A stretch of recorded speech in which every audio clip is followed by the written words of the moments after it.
Hello and welcome to the Morningstar series, Ask the Expert. I'm Emma Wall and I'm joined today by Morningstar's passive fund analyst, Kenneth Lamont. Hi, Kenneth. Hello, Emma. So today we are in day 3 of our Emerging Markets Special Report Week, and we are focusing on emerging Europe, Middle East and Africa. The reason why we are drilling down a bit during this week is because in the past, emerging markets have moved kind of one, but they are increasingly divergent. And the things which drive one region can be good for one region or bad for another. For example, the oil price has fallen significantly in the last 12 months, and that's been negative for Russia, but actually very positive for some Asian countries. I thought we'd start by talking quickly about why ETFs are great for gaining access to emerging markets. Well, they allow investors to reap the benefits of passive investing across the board, and that is cheap, efficient market access to a specific geographical segment or sector. One thing that we should be careful of when we talk about these sort of more specific, more niche ETFs is they should only make up a very small part of your portfolio. If you're not happy doing this sort of regional blend yourself, it may be better to go to a wider emerging market ETF or indeed active fund if that's what you'd like to do. But with that caveat in mind, what ETF do you think is best placed to gain exposure to the emerging Europe story?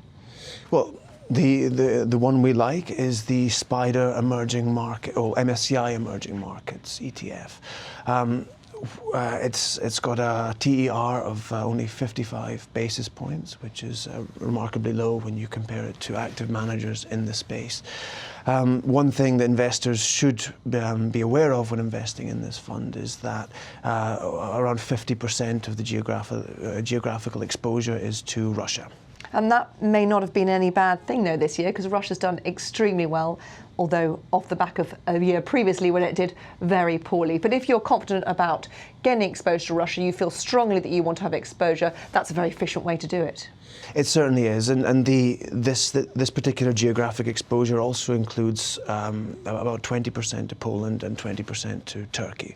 So it's as far as indexes go, it's got a fairly concentrated geographic focus. And what about if you want to gain exposure to the Middle East then, the second region that we're looking at today, a region which includes Qatar and, of course, the United Arab Emirates, which last year were upgraded by MSCI from frontier markets to emerging markets, therefore sort of broadening the appeal to people perhaps who are more cautious when it comes to investing.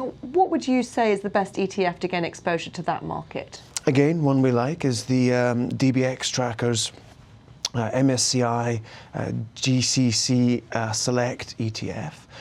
This gives fairly broad exposure to the sort of the Middle Eastern region.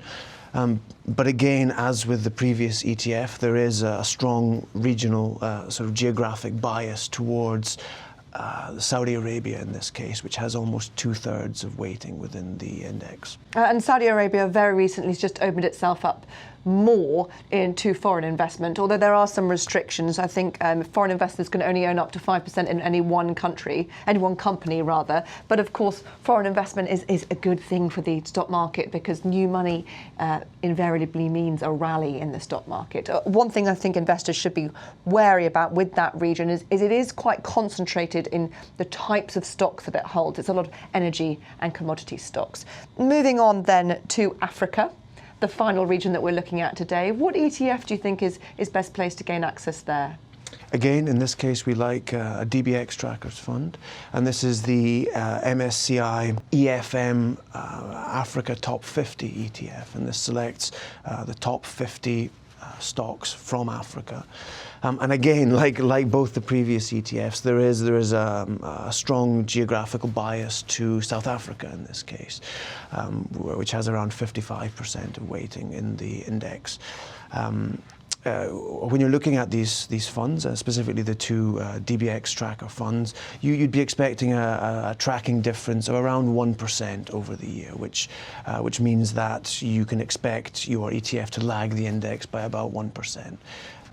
But when the stock market's rallying, that's that still means it's going up. And Africa has a really strong growth forecast for this year. It's about 4.5%, which is more than double what we're getting in developed markets. And although as you say, we should bear in mind that an Africa ETF is very heavily weighted with South African stocks. South African stocks do get their revenues from the broader region. So you are really buying into a bigger story than just the one country, aren't you? Certainly. And again, in Nigeria takes over 20% of this particular index. So again, you have exposure there to the price of oil as well. Kenneth, thank you very much. Thank you, Emma. This is Emma Wall from Morningstar. Thank you for watching.